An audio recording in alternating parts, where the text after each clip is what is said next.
some things a little bit more in the future. But just a little bit about my background. I was raised in the Western United States, and I was raised in a very conservative LDS Mormon family. Not conservative in the practice of their religion, but conservative politically. And you know, those things were all very important to me. I was very politically aware, very religiously aware. I defended my religion to people. I would discuss it with other people that were not of my faith. I like to talk about things and ideas.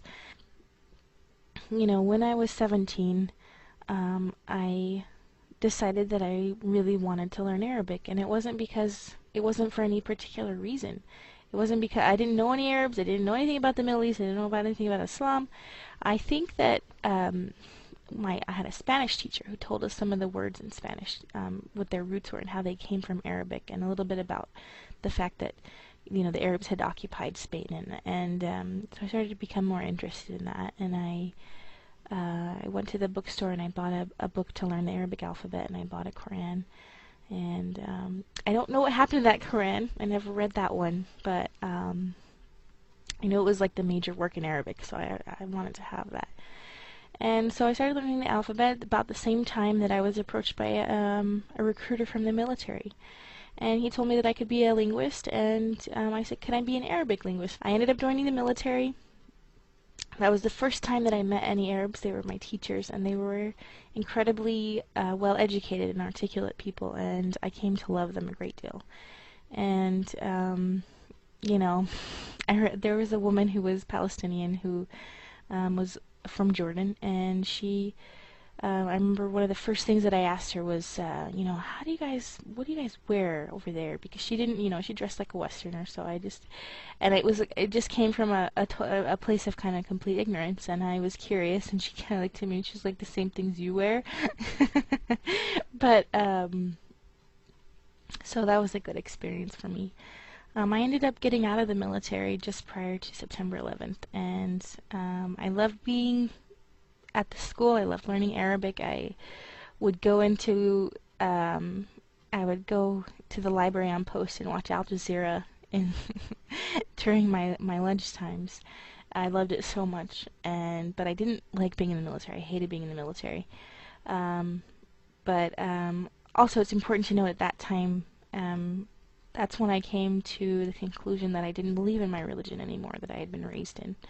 And there were a lot of reasons for that, and I hope to go into that a little bit more in the future. But I came to believe that kind of, you know, you can't prove that God exists, and you can't prove that God doesn't exist, and everyone has to make that decision. It's a very personal kind of decision, and when people would ask me why I didn't believe in God, I would say, you know, I can't tell you why I don't believe in God, because it's from my experiences and what I know about the world and what I know about and what I think about that. And you're not me, so you have to make your own decision. And I respected people, and I still had a lot of LDS friends. Well, but you know, I always respected that was something that was important to them, and I wasn't gonna try to mock them or ridicule them or try to force them to be like me. So when I came home from the military, I met a Lebanese man, and we got married. And during the time that we were married, I was able to travel to Lebanon and spend quite a bit of time with his family. And it was kind of one of the most eye-opening experiences that I've ever had, and you know, I came with a lot of ignorant baggage. You know, by that time, I was really interested in the Middle East. I loved watching documentaries about Israel, Palestine. I loved reading books about Lebanon. I wanted to know the history of Lebanon. I wanted to know everything that there was to know about it. I wanted to know. I was intensely curious about it. So I had come to really kind of take a side, if you will, in that conflict. But I didn't have much respect for, even though I knew that Israel had done a lot of horrible things to the Palestinians and to the Lebanese. I still didn't have that much respect for the Lebanese or the Palestinians, who they were as a culture or anything like that. And so when I went there, that was the first time that I knew practicing Muslims. The first time that I saw someone pray. It was the first time I saw someone read the Quran. And I would ask them so many questions. You know, I was so like I knew that women were oppressed. I just knew it, and I wanted to know why. Why did they do this way? Why was this like this? And why was this like this? Why did the women do this? Why weren't they allowed to do this? You know, and I saw my mother-in-law, and she was wearing, you know, she wore her scarf, and I just thought, she's so beautiful, you know.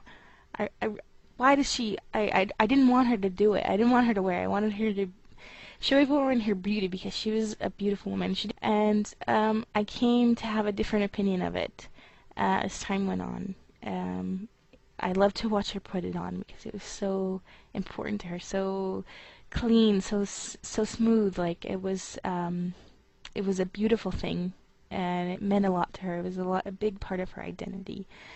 And by the time I came back, I was used to seeing women dress like that. And you know, a lot of women don't wear hijab in Lebanon, but you know, I just got used to seeing women dressed more conservatively, and it was kind of a shock to me, all the skin, when I came home. Not that Lebanese don't do that, because they do, trust me, but anyway. But I told my ex-husband when I came home that I kind of wanted to convert to Islam, or I wanted to know more about it, and he said, no, you don't. It's too hard. And he told me a couple of things. He's like, you have to do this, and you gotta do this. It's so hard, you know? Like, you just don't want to do that. So I kind of just forgot it for the time being. And, you know, after we divorced and I moved to live with my family, that's the first time that I started to study Islam, and I started to look into it. And I came to realize that it was such a beautiful religion, so full of logic, so full of joy, and it had the balance, you know.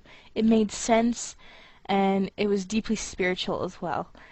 And because I had tried to be a moral person, I believed in morality before I was Muslim, but it was extremely difficult for me. I was not a good person. Not because I didn't want to, or because I didn't try, but just because I didn't know how to be. And, you know, I hope I'll talk about it more in the future, but the extent to which I follow the teachings of Islam is the extent to which I'm happy, is the extent to which I have joy.